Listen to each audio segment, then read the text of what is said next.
Samish Bay, 200 years ago, had about 2,000 acres of dense Olympia oyster beds. Enough Olympia oysters here, not just to provide a first food for all of the tribes and First Nations that lived here, but also dense enough to provide structured habitat. Structured Olympia oyster beds, they're supportive of life, a rich diversity of life. Olympia oyster populations have declined.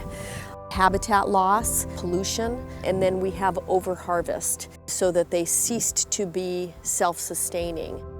It happened in the late 1800s, early 1900s. The oyster industry here in Washington State was really created on Olympia oysters. That was the only oyster in the area. It's the only oyster native to the entire west coast of North America. Pulp mills were popping up. Sedimentation from logging was a big issue, smothering Olympia oyster beds. Dense Olympia oyster populations are capable of helping to make sure our waters are super clean by filtering algae out of the water.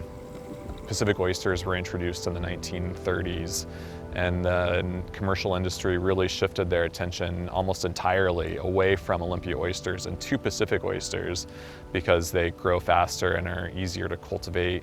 To a large extent, people just kind of forgot about Olympia oysters. And I think it's estimated that there's less than 4% of that dense aggregation of Olympia oysters left in Puget Sound. Samish Bay is sort of one of those engines that we're trying to kickstart, Olympia oyster engines, just because it's so important for the whole region.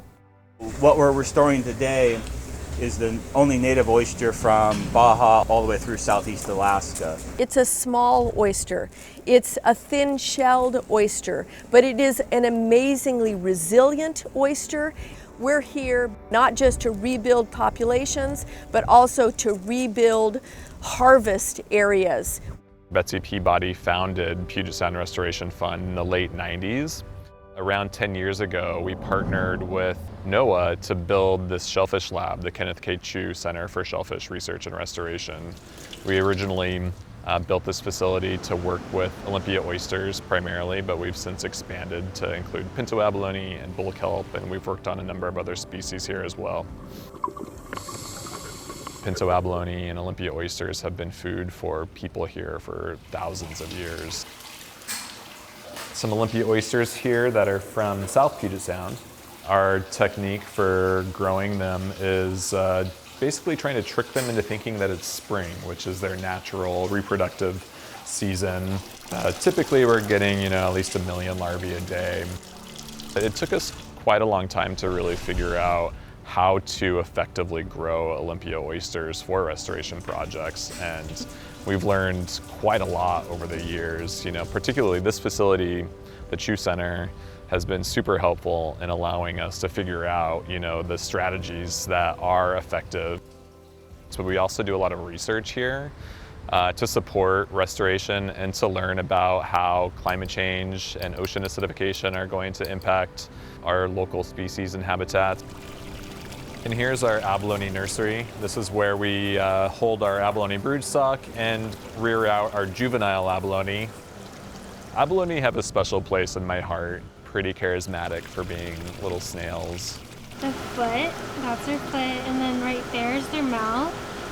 And they also have 2 little eyes and 2 Being snails, they're actually grazers, so they keep the surfaces of these rocky reef habitats clear and clean for things like bull kelp spores to attach to and grow off of. And there's a really tight correlation between Pinto abalone and bull kelp forests.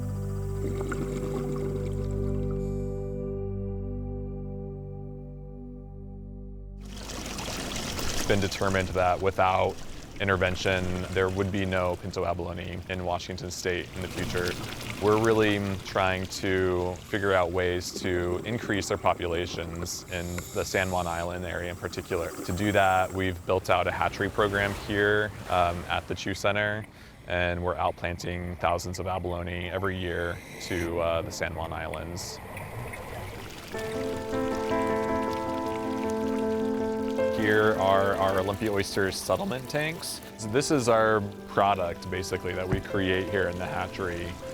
So if you look really closely, you can see, there's several oysters on each one of these shells, and they're pretty small. They're around, 2 to 3 millimeters in shell length right now. But our goal is to get around 10 oysters per shell. Once the oysters are big enough on here, we'll take these shell bags directly to the restoration sites. This is roughly 450 bags of seeded culch produced at our hatchery. There are roughly 300 shells in each of these bags, and there's an average of 9 Olympia oyster spat per shell. 1.23 million Olympia oysters that are going to be spread in Samish Bay. Oysters need a couple of months to harden on the shell for a while before we break open the bags and spread the seed come August. We are partnering with Taylor Shellfish Company as well as many different tribes, and with Washington Department of Fish and Wildlife. We can start to create a foothold for this oyster. We are at Smith Cove, Port of Seattle tideland property. The port has asked us to help them with enhancement of the Olympia oyster. We've brought some from the Kinchu hatchery. The oysters that are here are successfully breeding now that they're adults, and that the natural set that we've observed is from this source. This is the first time that we've seen that evidence in the 3 years that we've been down here looking for it. Some of our big restoration sites that have been really successful, we're seeing oysters at densities of several hundred per square meter in some spots. We are focused on those habitat structures like oysters, like kelp, that help support salmon and orca. This is where we live, and these are creatures that are ecosystem engineers and super important sentinels of the health of the Puget Sound, and have been important to humans for thousands of years along the coast of North America.